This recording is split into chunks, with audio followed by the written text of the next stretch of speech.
Eder. Mech. Pallister. Caso Liliana Resinovic, la frattura T2 finisce sotto inchiesta. Il tecnico dell'autopsia ora è indagato. Nel caso di Liliana Resinovic si apre un nuovo fronte, legato a uno dei punti più discussi degli ultimi mesi, la frattura della vertebra T2. Su quella lesione oggi esiste un fascicolo autonomo e c'è un indagato. Il fratello di Liliana, Sergio Resinovic, è stato riconosciuto come persona offesa.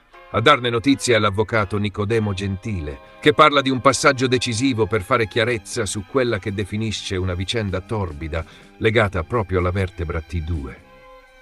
Liliana Resinovic, 63 anni, scompare da casa il 14 dicembre 2021.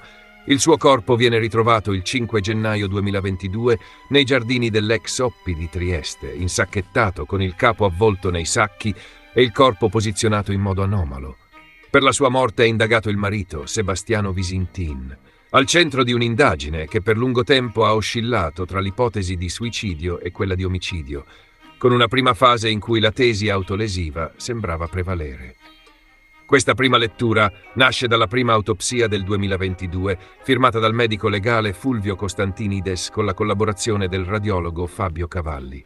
In quella fase il quadro generale viene considerato compatibile con un gesto volontario e non emergono, secondo quella relazione, elementi ritenuti certi per parlare di omicidio. La famiglia di Liliana, però, non ha mai accettato quella conclusione e ha chiesto fin da subito nuovi accertamenti medico-legali. La pressione dei familiari e dei loro legali porta, con la riapertura delle indagini nel 2023, alla nuova autopsia affidata all'antropologa forense Cristina Cattaneo. Nella sua relazione vengono segnalate diverse lesioni sul corpo di Liliana ritenute non coerenti con un suicidio. L'insieme dei segni descritti viene interpretato come compatibile con un'azione di terzi, quindi con una possibile morte violenta. In questo quadro si inserisce la frattura della vertebra toracica T2, divenuta in breve il centro di una vera e propria battaglia tra consulenti e parti processuali. A un certo punto entra in scena il tecnico anatomico Giacomo Molinari, che aveva partecipato alle manovre preparatorie per l'esame autoptico nella sala anatomica dell'obitorio di via Costalunga. Il tecnico si presenta spontaneamente agli inquirenti e dichiara di non poter escludere che proprio una sua manovra, eseguita sul cadavere, possa avere provocato quella frattura. Questa dichiarazione è esplosiva. Se la frattura fosse stata causata dopo il ritrovamento del corpo, in fase di gestione tecnica del cadavere, quel segno non potrebbe più essere considerato un indizio riferibile al momento della morte, ma soltanto un danno postumo. Di conseguenza, uno degli elementi che spingono verso la pista dell'omicidio perderebbe forza. Non sorprende che la difesa di Sebastiano Visintin abbia fatto leva con decisione su questa versione, insistendo sul fatto che la T2 potrebbe essere un esito accidentale delle manovre in obitorio e non il risultato di un'aggressione.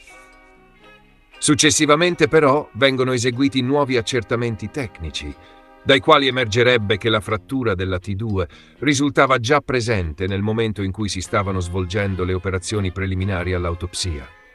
In sostanza, secondo questi riscontri, la vertebra era già lesionata prima degli interventi effettuati dal tecnico anatomico, quindi non sarebbe stata provocata da lui durante quelle manovre. Questo scarto tra quanto ipotizzato o dichiarato e ciò che viene fuori dagli esami successivi spinge la famiglia Resinovic a chiedere che si faccia piena luce sull'intera vicenda. A questo punto interviene direttamente Sergio Resinovic, che presenta un esposto chiedendo accertamenti rigorosi sulla storia della frattura T2, chi è intervenuto, in quale fase, con quali manovre e con quali conseguenze sul quadro medico-legale complessivo. A seguito di questo esposto, la procura apre un fascicolo ad hoc. In tale procedimento Sergio viene riconosciuto persona offesa e viene iscritta una persona nel registro degli indagati. Secondo quanto riferito dall'avvocato Nicodemo Gentile, l'indagine riguarda fatti che si collocano a partire dal 7 maggio 2025, periodo in cui il tecnico anatomico si sarebbe presentato per riferire le proprie dichiarazioni sulla possibile origine della frattura. Il legale individua esplicitamente nel tecnico anatomico Giacomo Molinari la persona indagata e lo descrive come l'unico soggetto per il quale l'autorità giudiziaria ha disposto un approfondimento formale rispetto a quanto dichiarato in relazione alla T2.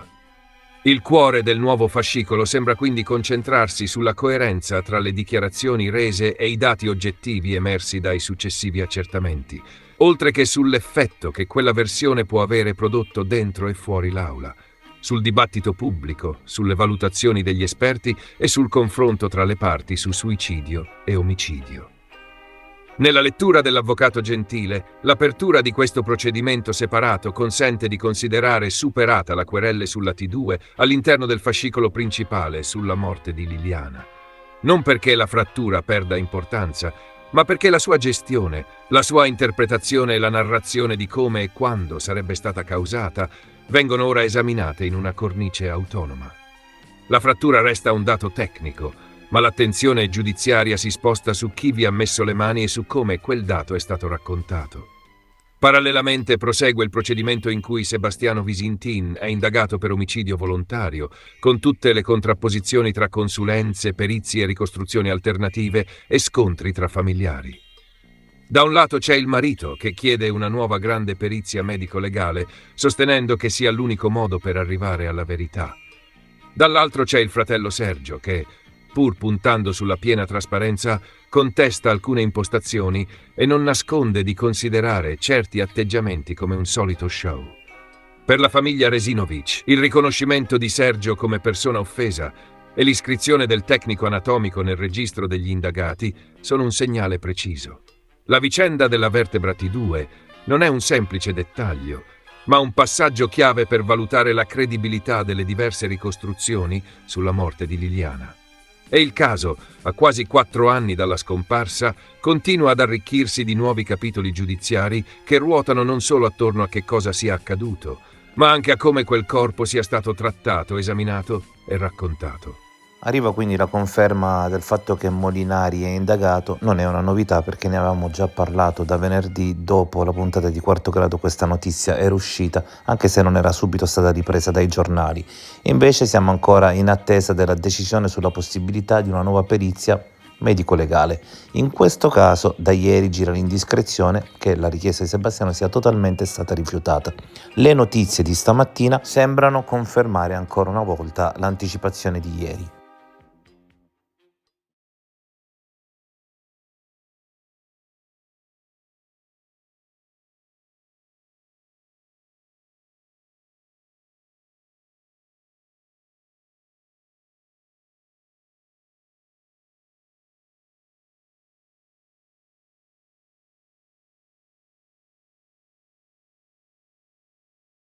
Ehi, non dimenticare di iscriverti a questo canale.